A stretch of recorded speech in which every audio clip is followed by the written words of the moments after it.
approach is different actually. There are also problems, some issues that we need to discuss. KTH approach modifies the kernel, of course they do, but with a difference. Delta G plus, and we have restore delta LBN delta GN plus NT plus NR plus NE plus N. This called list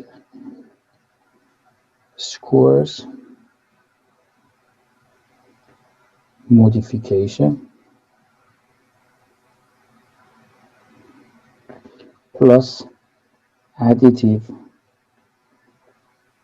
corrections. Additive corrections are this. So, as you see here, the kernel is modified. But look, the data are not continued downward to the sea level. Of course, the principle of remove restore is also here, and the choice of best gravity model is still a problem, which is normally done by comparing the GNSS leveling data. And topographic effect, atmospheric effect, and ellipsoidal correction, they all come at the end. What does that mean? So we do not have the remove restore technique for topography, atmosphere, or other things. This method, there are some important things that you need to know. The first thing is about list square modification. What does it mean? It minimizes error of delta G gravity model and truncation error. So what is that? We have already discussed about the truncation of Stokes formula. Truncation error of the Stokes formula. What does that mean? The truncation means that if we have a cap of integration, the effect of the data outside that cap is called truncation. On the result, it's a truncation error. What was that truncation? If you remember, we discussed that the truncation error for the Stokes formula was like that. Was the summation minus this one, SLY delta G sigma. So, which in a spectral form was R over 2R, 2 gamma, summation, and up to 2 infinite, and QL and delta GN. And QN was the truncation coefficient. This is the truncation coefficient of this integral. Error of this gravity, if you have error here, and you have error here, this is the gravity data, or the model data, they will estimate the modification parameter. What is the modification parameter? If I write SL will minus, if you remember, 2k plus 1 over 2, sorry, not Q, it was S. Modification parameter, SN PN cosine, and I have already taught you how to compute this SN parameter from Molodensky method, for example, but here is a least square approach. And this is estimated in such a way that to minimize these errors. epsilon is error to the gravity and the truncation. What does this mean? It means that the error of the data, that means the stochastic error, random error of the data, is also considered in this method, unlike the other method that we have. So, and it is there is an optimization process inside this formula, inside this method. So, the kernel will be modified not only based on the truncation, because all these modification formulas and the modification of the tests you have already probably seen, they are trying to minimize the truncation coefficient, the truncation of the instruction type, and try to minimize the effect outside the cap of integration.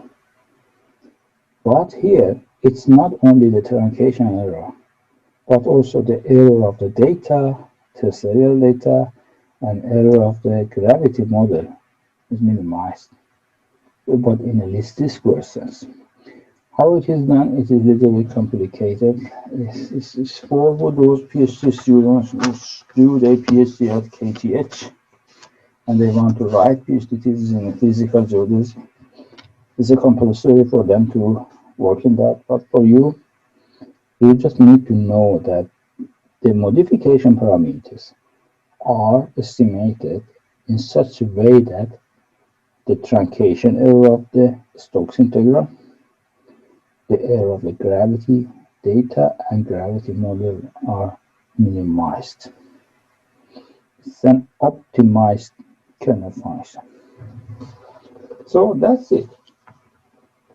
But as you see, as I said, there is no remove restore here. So those problems regarding the error of the data which is propagated to the Stokes integral and then come back and again propagated to the result, then we do not have that here. Instead, the gravity corrections are considered separately. How? The gravity correction is considered here. For example, they say if I apply this, modify the Stokes formula and compute this gravity and try to simplify it without doing any further computations. Let me show it in a better way. The gravity data here, they will compute it like this: nr over 4 pi gamma integral SL psi. I just compute the gravity topographic data, the sigma, and the sigma plus r over 2 pi bn.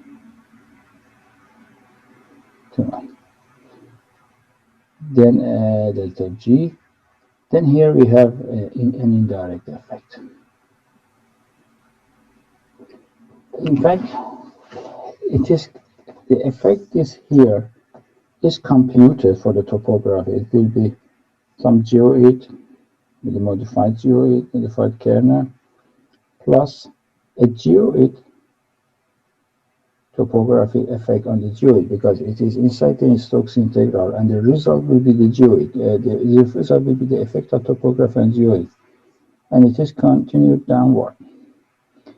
So then its term is going outside this integral, and it will be r4 pi, and we will keep the gravity data inside, delta G inside, and this term goes there.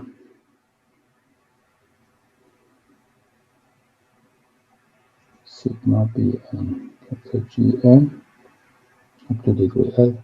And what is it? Nt star minus plus n prime.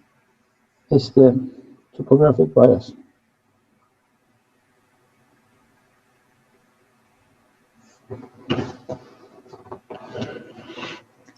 In fact, The inventor of this method is Professor Schobeck. And Professor Schobeck said that, okay, instead of that, I correct the gravity anomaly and take the integration. I will compute what will happen if I do not correct the gravity data. If I do not correct, or if I insert or correct this based on this modified Stokes integral separately and compute it before performing the integral theoretically, what will happen to the result? It comes to this topographic bias at the end. It means that you can simply ignore topographic effect and use the tracereal data inside the Stokes integral. You will get a geoid, but this is not a correct geoid because you have destroyed the Earth system. So you have removed this topographic. You have not removed the topographic. You have not performed downward continuation. You have not removed atmospheric effect. You have not considered that the Earth is ellipsoid. He doesn't care about these things. He will apply the data inside this integral. He modifies it based on the least squares principle. And later, he will compute the effect of ignoring each one of these corrections. When he ignores the corrections, the ignored corrections are computed and restored to the effect, to the result. That's the method of least square. We will discuss about it a little bit further.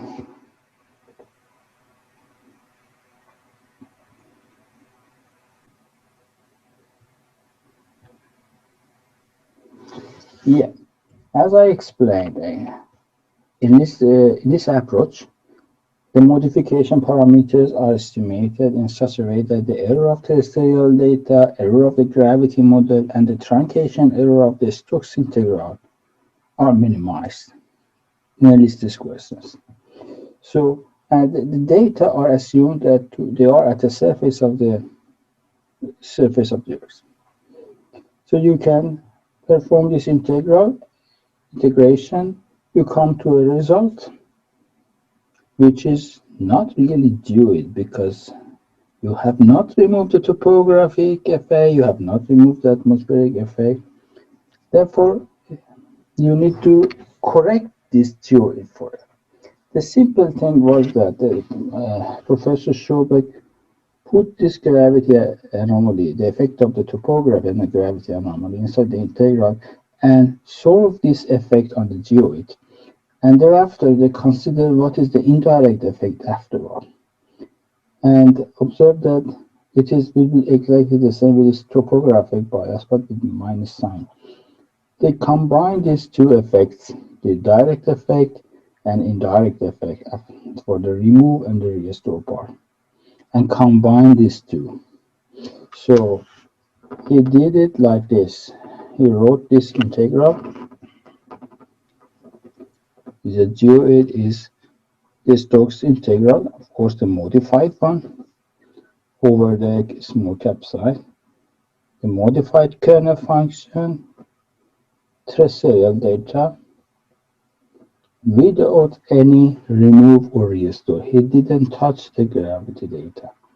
He just tried to weight estimate the modification parameters according to the error of the tracereal data. Later, he restored the effect, the removed effect by this formula. En is the parameter which is related to the type of modification that he has applied. This square modification has three types of bias, unbiased, and optimum. This Bn coefficient is related to which one of them it is. And later he will compute the effect of topography, or he calls it combined topography.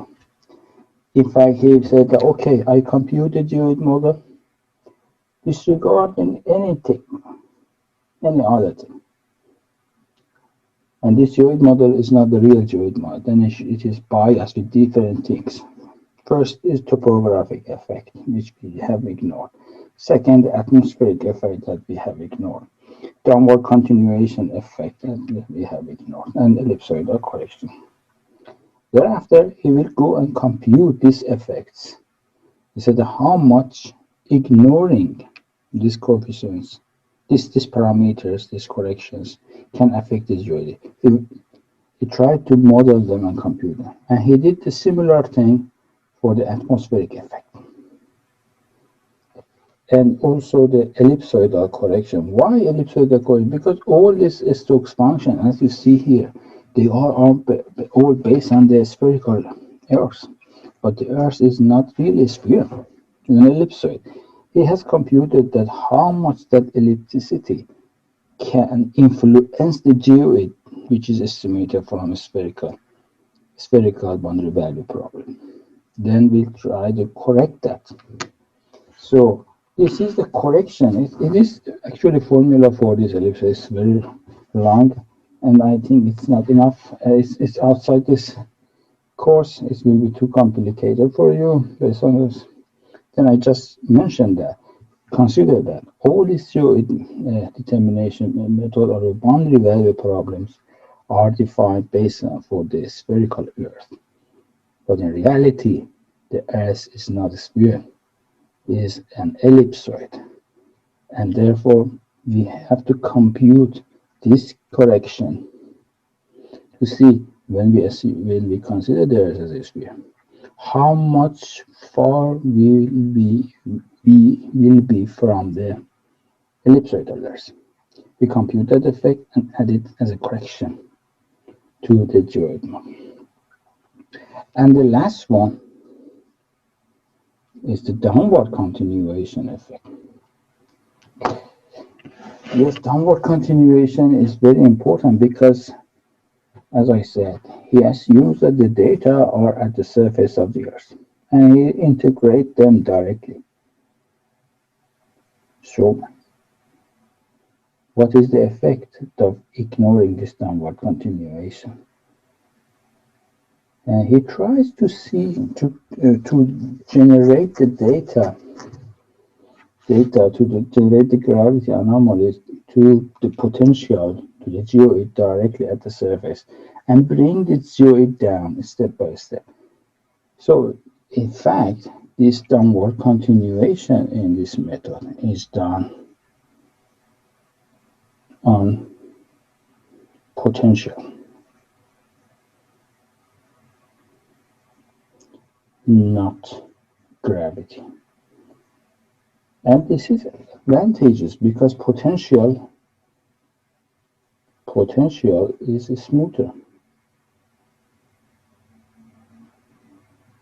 smoother than delta G. So that's important because it will be easier when he tries to change this gravity anomaly which is at the surface. He changes this to the potential. We change it to the geoid actually, and bring that geoid, that potential downward by his method. It's also complicated. I don't want to go to details for that, but what you need to know is that he ignores all these things. He violates the theory. He destroys the theory. But later he will consider, okay, I have destroyed the theory. How can I correct it? Then he will add corrections one after another.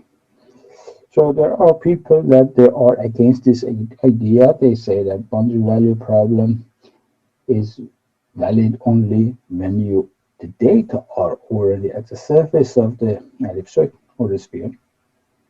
You cannot do this. You cannot do the downward continuation through the masses. You cannot ignore the effect of topography and atmosphere and these other things. But he will do this. He says, okay, let us assume that. We assume that we ignore them. Let us ignore them, and we will get something for the n. But this n is not a real geoid because of ignorance of these things. and later he will try to correct that approximate geoid approximately by adding the corrections to them. This is why this method is called least square modification of a Stokes formula, which is this part, least square modification of a Stokes formula plus additive corrections. These are additive corrections.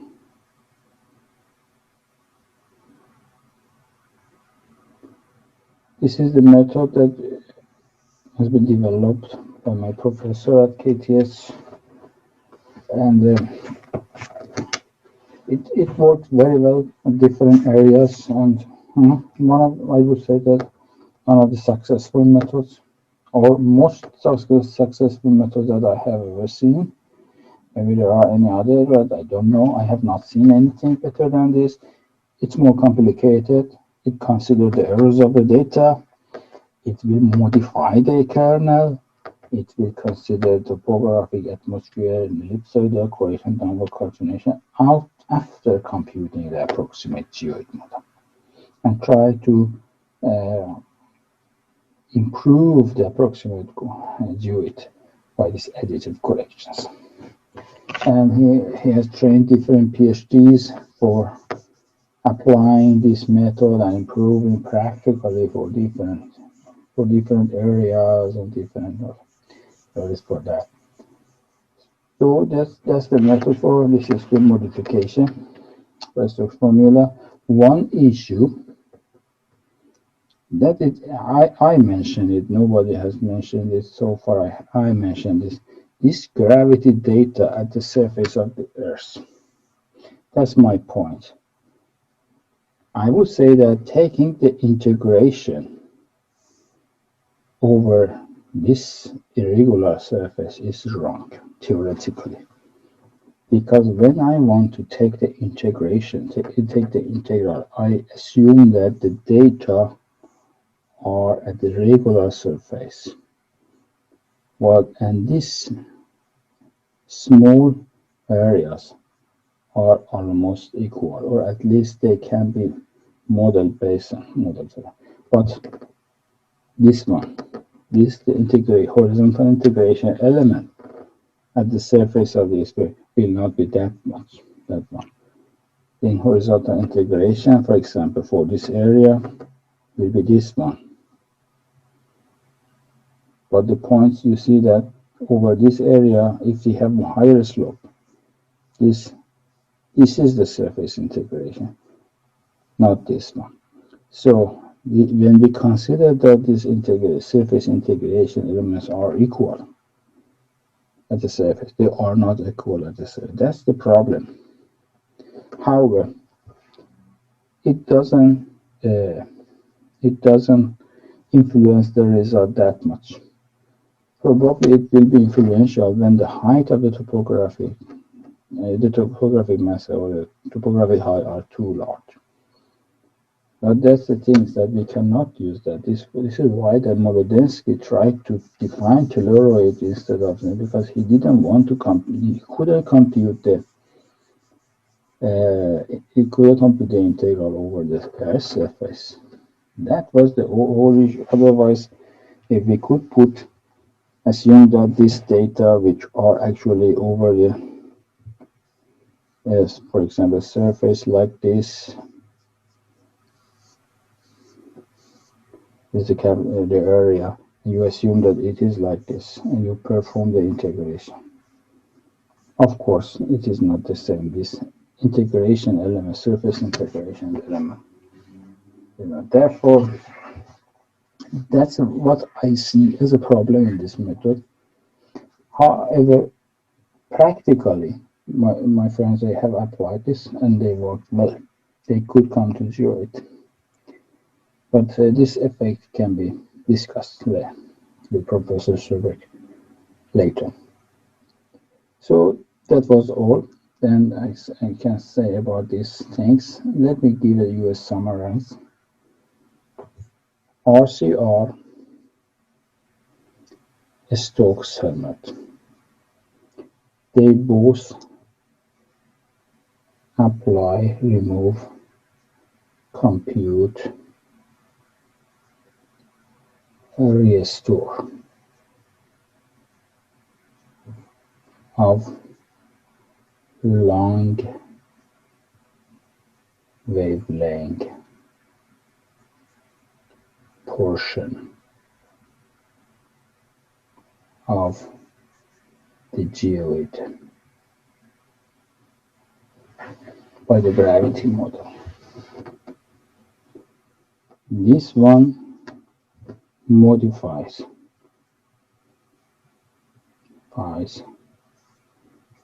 the integral.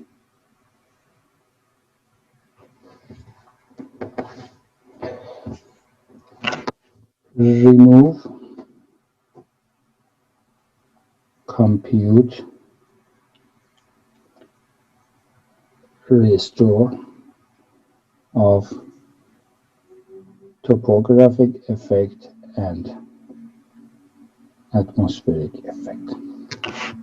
Another thing is here. Also, downward continuation of gravity anomaly integral inversion.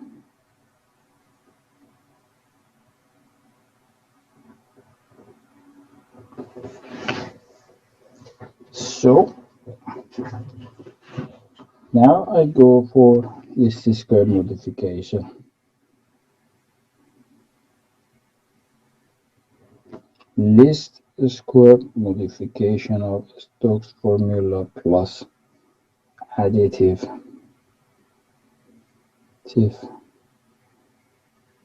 correction. No, remove, compute, restore of gravity, topography effect, atmospheric effect,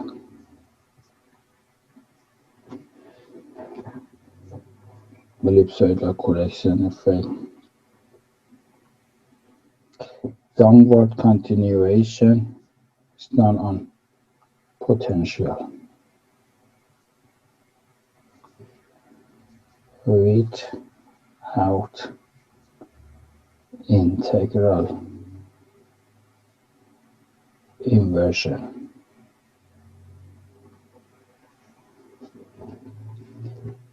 And the most important, maybe not the most, one important, considers the errors of data in modification.